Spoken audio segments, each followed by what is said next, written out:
You knew it was coming. Of course I have to try a draw my life video. So, a little bit about me before we get started. First, I love dinosaurs. Like, love dinosaurs. In fact, my childhood basically consisted of three things: Jurassic Park, dinosaur documentaries, and Blue's Clues. I just watched the new Jurassic World, which I have been eagerly awaiting for since it was first announced. I mean, I remember last year brainstorming possible plot points when I should have been studying for my exams. Oh, spoiler alert, by the way, because I'm just gonna go ahead and do my Jurassic World review. Now, I'll be honest with you, I'm a biased opinion. I mean, there was no way I wasn't gonna love this movie. Having said that, I loved this movie. Sure, there are some nerdy details that I'll get into later, but rest assured, this movie is amazing. The script was witty, jokes were interspersed nicely, and the secondary characters were perfect. Right, so, let's start with the creator John Hammond. In this movie, the new park has been built over the old one and was given the blessing by John Hammond. That is stupid, and I hate it. The whole point is that John changed his mind about harnessing nature in this way, and in the second one he's actively trying to stop a park from being built. I suppose I can overlook the statue because it's kind of an homage to Richard Attenborough, but was it really necessary to have the character give his blessing for Jurassic World? That just doesn't make sense. Speaking of not making sense, raptors. This was another thing I was particularly nervous about going in. If the Jurassic movies have taught us anything, it's that this tiny blue dot we call the world has rules. Rule number 1. Don't fuck with the velociraptors. And what, suddenly that incredible intelligence has been domesticated? A pet? Yeah, no thanks. I'm not gonna like that. No way. No way. I see in the trailer he's in that cage. That's stupid. But the movie never made it seem like they were actually domesticated. Sure, they followed him around while he was on the girder, but in the cage they were actively trying to eat him. Hesitating, whatever. That was a "you're going to be my dinner" lunge.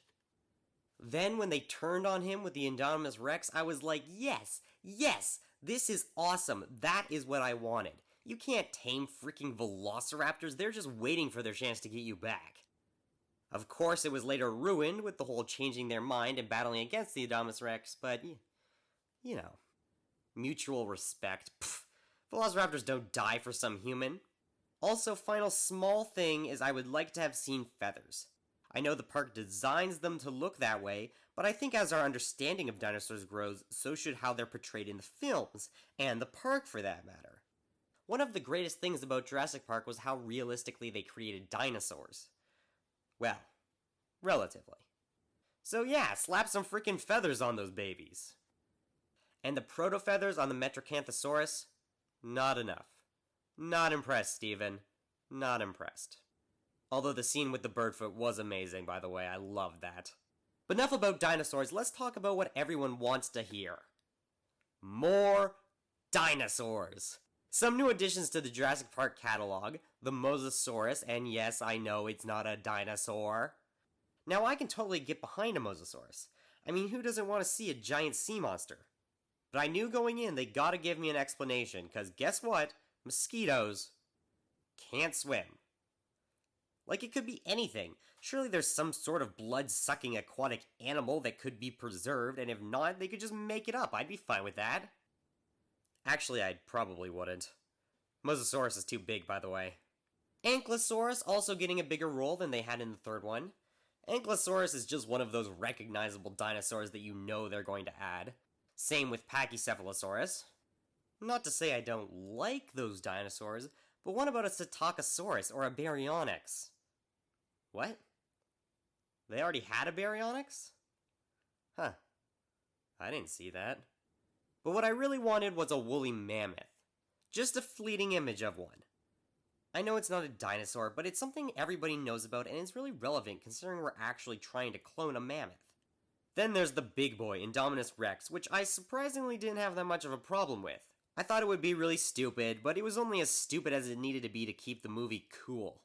Thermal manipulation? Alright, as long as it didn't climb that frickin' wall. Camouflage? Not altogether necessary, but I'm glad the cuttlefish is getting around. And all that stuff worked because it was frickin' cool. I know, CG is the thing of the future, but I was really hoping for some good old-fashioned animatronics, so I was really happy when they had some. Of course, Stan Winston couldn't be there, but, I mean, they're still pretty freaking amazing. That scene with the Apatosaurus, that thing was so incredible, it was hard to tell it wasn't CG. So, in conclusion, really great, realistic dinosaurs. Wait. I feel like I'm forgetting something. Oh yes, the blaringly obvious low point was the pterodactyl scene. But I mean, come on. They just escaped from their enclosure and what? They're just gonna start attacking people? Especially the Dimorphodons. I mean, they eat fish, for God's sake. They're 3 feet long. Having said that, this sequence allowed for the Pterodon murdering assistant scene, which was just horrific. And I loved it. So gruesome. I'm really glad they didn't dial back the gore just to appeal to a younger audience, because the Jurassic Park movies are gory. Dinosaurs are scary.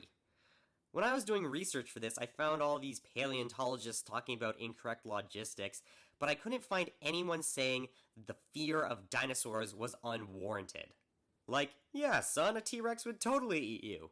That's what makes Jurassic Park so compelling, especially to little kids. It's that they're actual deadly monsters that walk the earth. And it's also why the scene is so disappointing. Really, the little things like size and feathers don't matter, but when you start making the fear fake, the monsters ridiculous, it takes away from it. So how do you have both the gore and the realism? Well, why not go bigger?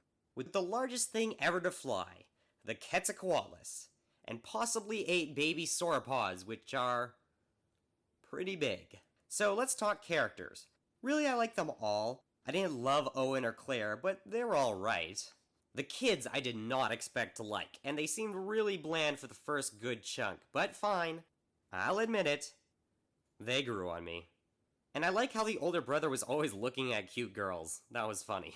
In fact, it seemed a lot of the characters were just reworked characters from past movies. I mean, talk about staying true to your source material. And the amount of references was ridiculous, to the point where it almost seems excessive, but you know, I enjoyed spotting them. Actually, it seems like entire scenes were just copies from past movies. The one reference I really hated was the shark. For one, it's from Jaws, not even Jurassic Park, and for two, they're endangered. Come on, use a cow. Another reference I thought would have been cool is if they had the ringtone from the third one, but I guess the director has some vendetta against the sequels. He says it's a direct sequel to the first one, but the other two are still canon. What? I guess that makes sense in a Marvel universe, but Jurassic Park? Come on, just make it the fourth. And you know what? I honestly didn't have a problem with Jurassic Park 3. It might be because I grew up on those movies, but I really find it hard to see the bad in it. The Spinosaurus was cool, and that aviary scene, that was a masterpiece. Okay, final shout out to marketing, because those guys are geniuses. The Jurassic World website? Amazing. Not only is it incredibly detailed, but it actually seems like a theme park. I almost like the fact that they incorporated Jurassic World sponsors into it, because it just makes it that much more realistic. But the Samsung Innovation Center? Seriously? Also, can we talk about the part where he was like, you want to see something cool? Boom! Cut to the Mercedes. Yeah, subtle. And after the movie came out, the park started experiencing technical difficulties. That's awesome. That is some quality design. Speaking of design, LEGO also got the rights to make some sets, which I was super excited about. They're really kind of lame. Something about them just isn't very interesting. With Harry Potter, we got all these cool buildings, and now their best is this? And I don't want some childish big hunk of plastic dinosaur. I want to be a man and build my own dinosaur. Like in that. That is amazing. This was a project in ideas and LEGO rejected it. Shame. Shame, LEGO.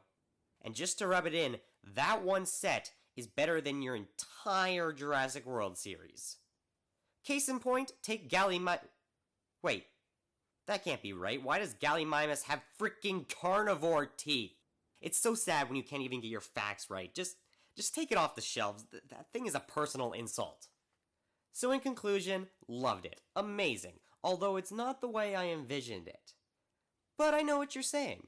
Jack, how would you have done it? Well, I'm glad you asked. And you can learn more about the revised plot in part 2. Okay, are you recording? I think so. Okay.